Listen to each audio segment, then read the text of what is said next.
Pada masa silam, setelah kaum Ad binasa karena kesombongan mereka, Allah mengutus seorang nabi kepada kaum berikutnya, kaum Samud. Mereka adalah bangsa yang kuat dan cerdas, tinggal di lembah antara Syam dan Hijaz, kini wilayah Arab Saudi. Mereka membangun rumah-rumah besar dengan memahat bukit-bukit batu. Karya luar biasa yang bahkan hari ini masih bisa disaksikan di situs Madain Shalih. Mereka tidak hanya ahli bangunan, tapi juga hidup makmur. Namun di balik kemewahan dan kekuatan itu, mereka menjadi sombong. Mereka tidak bersyukur kepada Allah, bahkan menyembah berhala yang mereka pahat sendiri. Allah mengutus Nabi Shalih alaihissalam, seorang yang jujur, bijaksana, dan berasal dari kalangan mereka sendiri. Ia mengajak mereka kepada tauhid, menyembah Allah yang Maha Esa, dan meninggalkan penyembahan berhala. Wahai kaumku, sembahlah Allah, tidak ada Tuhan selainnya. Sungguh telah datang kepadamu bukti yang nyata dari Tuhanmu. Quran Surah Al-A'raf ayat 73.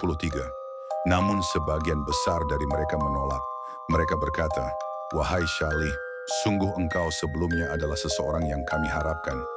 Apakah engkau melarang kami menyembah apa yang disembah oleh nenek moyang kami?" Quran Surah Hud ayat 62. Mereka menuduh Shalih sebagai pendusta, bahkan mengancam akan mengusir atau membunuhnya. Untuk membuktikan kebenarannya, Nabi Shalih meminta mukjizat dari Allah. Maka Allah mengabulkan dan mengeluarkan seekor unta betina yang sangat besar keluar dari sebuah batu. Unta itu adalah mukjizat luar biasa, keluar dari batu dengan sempurna atas izin Allah. Shalih berkata, "Ini adalah unta betina dari Allah sebagai tanda untuk kalian. Biarkan dia makan di bumi Allah, dan jangan kalian sakiti dia sedikit pun, nanti kalian akan ditimpa azab yang pedih."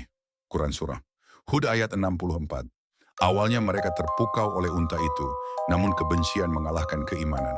Mereka merasa terancam eksistensinya karena unta itu menjadi simbol kekuasaan Allah yang membungkam kekafiran mereka. Akhirnya mereka bersekongkol.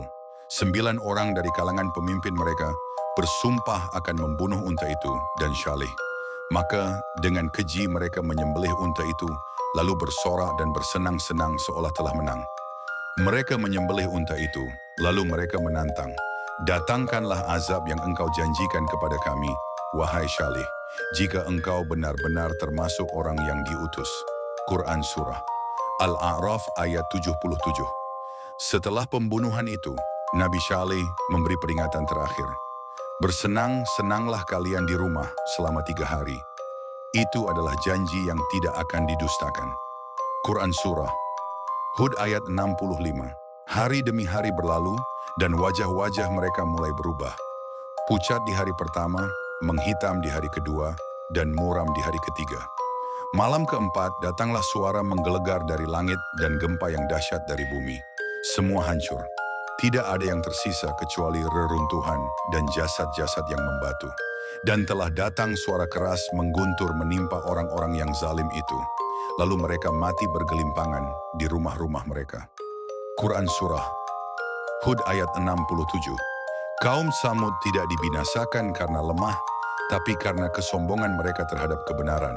Mereka menyaksikan mukjizat dengan mata kepala sendiri, namun lebih memilih hawa nafsu daripada ketaatan.